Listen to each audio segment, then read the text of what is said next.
Fala pessoal, sejam bem-vindos a mais um episódio do podcast Cara dos Esportes. Gabriel Martins aqui para conversar com vocês sobre NFL. Tô aqui com meu amigo Felipe Lora, esse jornalista do Valor Econômico, do perfil @oquarterback. Segundo episódio da nossa série de top 5 por posição.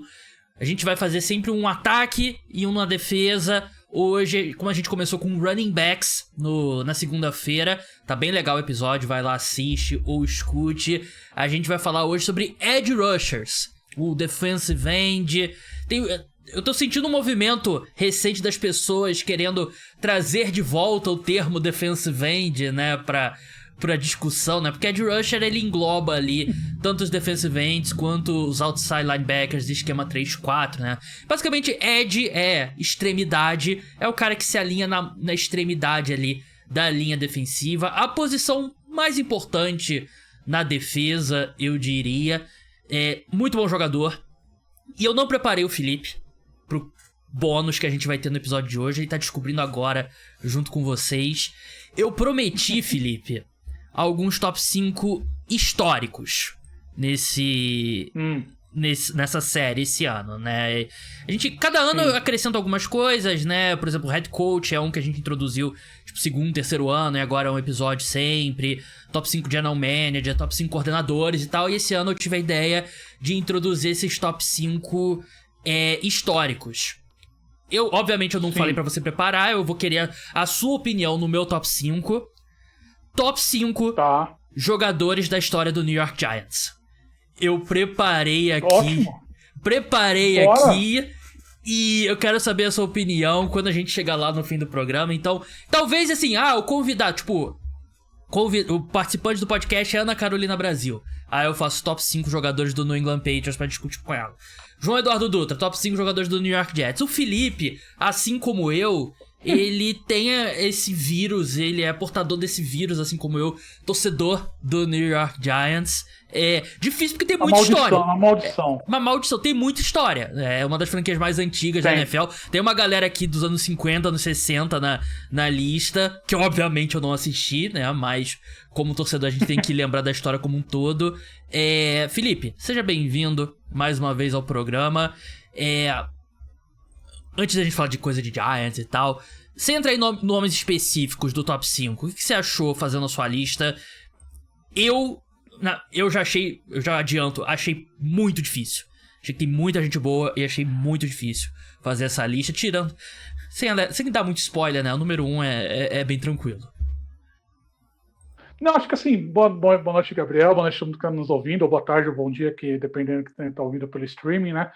É uma posição que, assim, a minha dificuldade maior foi como que eu avalio os jogadores contundidos nessa posição. Porque você tem jogadores muito bons que vão entrar nessa temporada, você não sabe em que nível eles vão jogar. Você não sabe quanto eles vão jogar e quanto que eles vão produzir. Mas são jogadores inegavelmente bons, né? São jogadores que, quando estão no topo da forma física, são dos melhores jogadores da NFL. Então, acho que assim, a grande dificuldade foi, óbvio, você tem uma gama de jogadores muito grande, é uma posição que é a mais importante. Acho que, tirando o quarterback, acho que a posição mais importante da NFL, assim, de longe, acho que é edge rusher, né? Uma posição que define um time da NFL, uma posição que define a temporada. Então, os times, eles investem muito, eles desenvolvem muitos jogadores, então você tem uma gama muito, muito grande de jogadores. São dois jogadores por posição, né? Por time. Então, são muitos jogadores. Eu acho que, além de você tentar ranquear, né, como que cada jogador, né, dentro como eu vejo eles entrando nessa temporada, tem essa questão de lesão que me pegou muito na hora de fazer o ranking.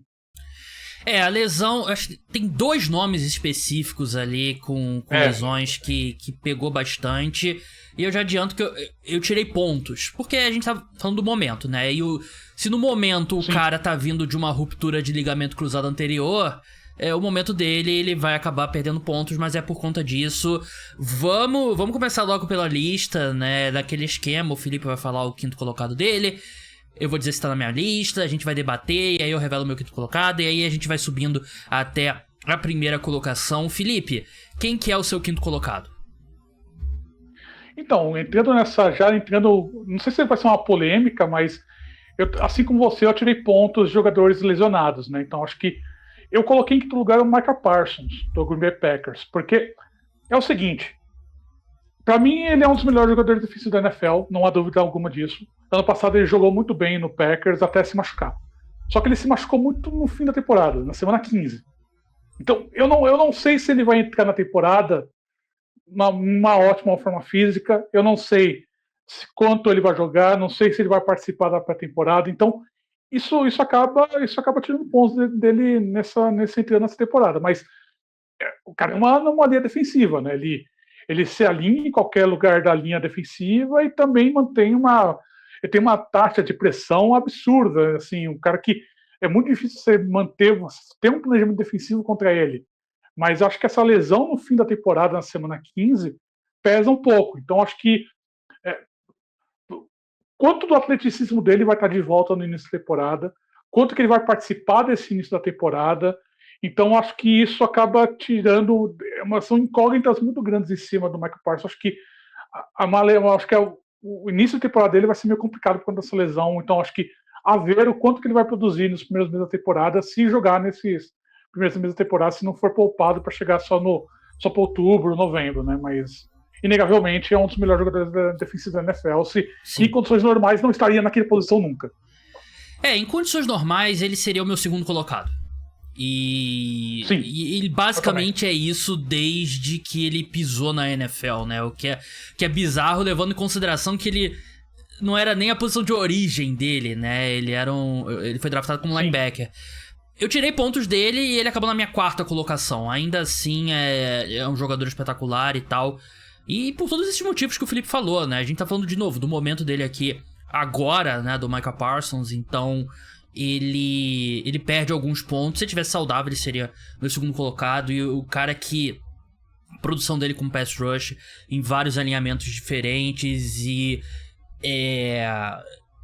ótimo contra o jogo terrestre também. Tudo que você pode querer de um edge rusher, o Micah Parsons mas infelizmente ele rompeu o ligamento cruzado anterior. E como o Felipe falou, muito tarde na temporada, né? O que dificulta. O meu quinto colocado, Felipe, eu fiquei muito em dúvida. Eu tinha basicamente 3 nomes aqui na discussão para ser o meu quinto colocado, e eu acabei optando por ele. Eu vou de Nick Bonito, do Denver Broncos. Tá na sua lista? Não está na minha lista. Eu quase coloquei na minha lista, mas eu preferi colocar o Micah Parsons. Acho que tirar o Micah Parsons do quinto lugar, eu achei que seria exagero da minha parte. O Nick Bonito é um dos melhores pass rushers puros na NFL, né? Um cara que eu sinto que a cada ano dele, ele evolui um pouco, né? Que eu acho que E acho que um ponto que a gente até deveria falar da posição de edge rusher, né? É uma posição extremamente estável, né? Uma posição que o jogador... Eles não oscilam tanto o desempenho deles, né? O cara chega no estágio de ser uma estrela na posição, normalmente ele fica bastante tempo, né? E o Nick Bonito é um cara que foi All-Pro na última temporada, foi top 10 em impressões. Eu não olhei muito o número de sec, porque eu acho que o número de sec mais faz a gente errar do que acertar. 14 sacks, segunda temporada dele com dígitos duplos de sacks. Eu fiquei muito em dúvida ali na quinta colocação, mas o Nick Bonito... O melhor jogador da defesa dos Broncos é o Patrick Surtain. Mas acho que em termos de importância, eu acho que você pode fazer uma discussão aqui entre o Nick Bonito e o Patrick Surtain, ou certamente ele tá bem próximo do Patrick Surtain.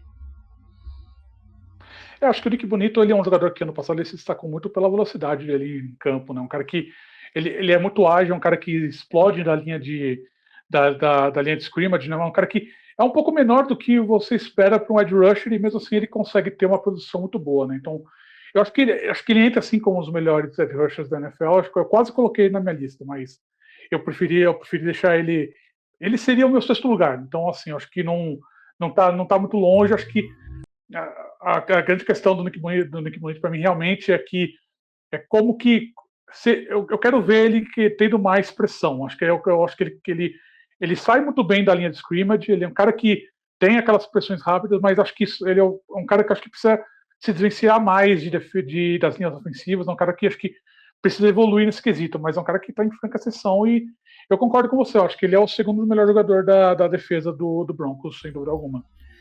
Ele se firmou como uma estrela, né, na última temporada. E com isso vai ter mais atenção das linhas ofensivas e tal, né? E aí o próximo passo é ele continuar produzindo quando ele tem essa atenção extra. A gente vai seguir agora exclusivo para apoiadores e membros do canal. Se torne apoiador, se torne membro do canal.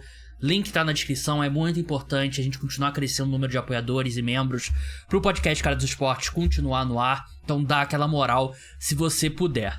Vai ter também o top 5 histórico do New York Giants, então mais um incentivo aí, se você tá em cima da linha ali pra se tornar membro ou apoiador.